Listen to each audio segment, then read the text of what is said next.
So, in the massive online world of Infinitum, a team of players took on what seemed like a pretty standard quest: clear out a goblin fortress. But what they couldn't have known was that this one mission was about to set off a chain reaction that would completely change the power dynamics of the entire game. Let's get into how it all went down.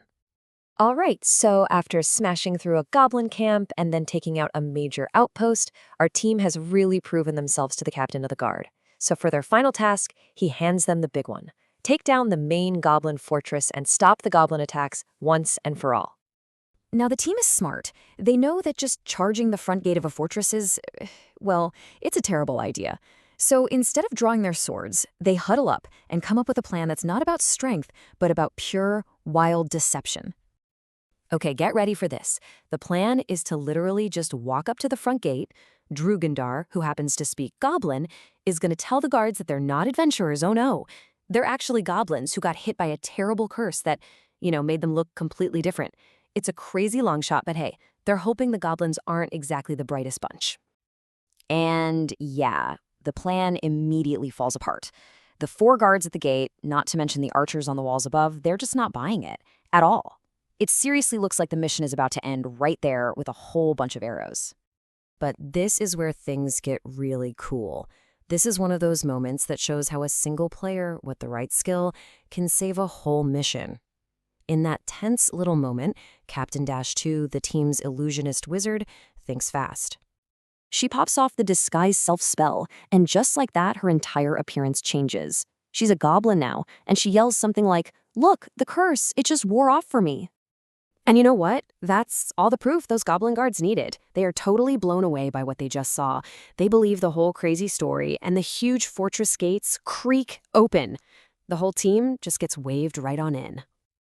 But getting inside was just the first hurdle.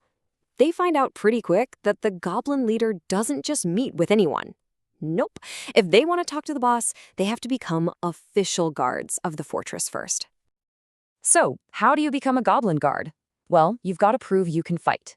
Each one of them has to go to the Fortress Coliseum, which is basically a big fighting pit, and win a one-on-one fight to earn their place. And get this, they don't just win, they absolutely dominate.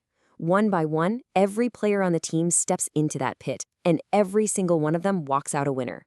Just like that, they're all official goblin guards, and they've earned their meeting with a leader. So, with their new guard status, the team is finally escorted into the war room.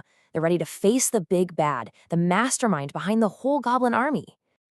You can just imagine what they're thinking. They're probably picturing some massive, scary, battle-hardened goblin chief sitting on a throne of skulls or something. They're getting ready for a serious fight. But the person who turns around isn't a goblin at all. It's Chrismeister, the same player they watched get totally wrecked by a couple of city guards a few sessions back.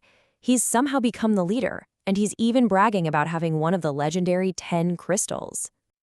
So Chrismeister recognizes them immediately. He's not giving up his crystal, and he's just about to shout for the guards to attack them, but right at that exact moment, the whole game changes. Because, out of nowhere, Genghis Khan, the most powerful, most feared player in the entire game, teleports right behind Chrismeister. And everyone knows this is the guy who's been hunting down the 10 crystals, and he's got that one-of-a-kind insta-kill weapon. It happens so fast, no one can even react. Genghis Khan appears, he uses the weapon, Chrismeister goes down, he snags the crystal, and poof, he teleports away.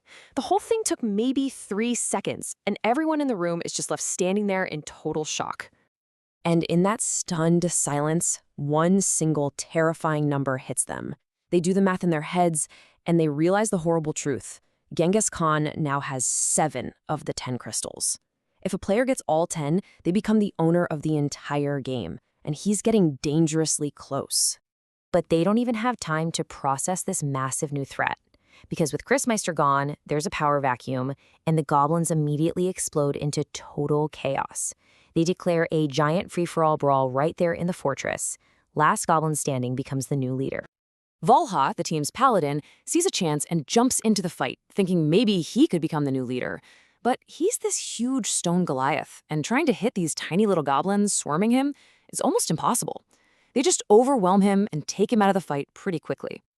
When the dust finally settles from the massive brawl, there's one true goblin left standing. He's the winner. And he's declared the new leader, a goblin named Zoblin. And this is where the team gets really smart again. Instead of more fighting, they switch to diplomacy. Zalto, their other paladin, gives this incredible speech to the new leader, Zoblin. And Zoblin actually agrees to a truce, revealing something huge. It was the player, Chris Meister, pushing for the war the whole time. The goblins themselves never really wanted it. This was just a genius pivot. Captain Dash 2 quickly writes up a formal peace treaty on the spot. Zato talks Zoblin into signing it, and that's it. Mission accomplished. Not with swords, but with a signature. The goblin threat is officially over. When they get back to the kingdom, the captain of the guard is just blown away. He never expected a peaceful solution. He showers them with gold and experience points, and their reputation in the kingdom goes through the roof. They totally nailed the mission in a way nobody expected. But here's the thought that lingers, right? By completing their mission, did they actually win? Think about it. They put Chris Meister and his crystal in the perfect spot for Genghis Khan to swoop in. So while they solved the goblin problem, they may have accidentally helped create a much, much bigger one.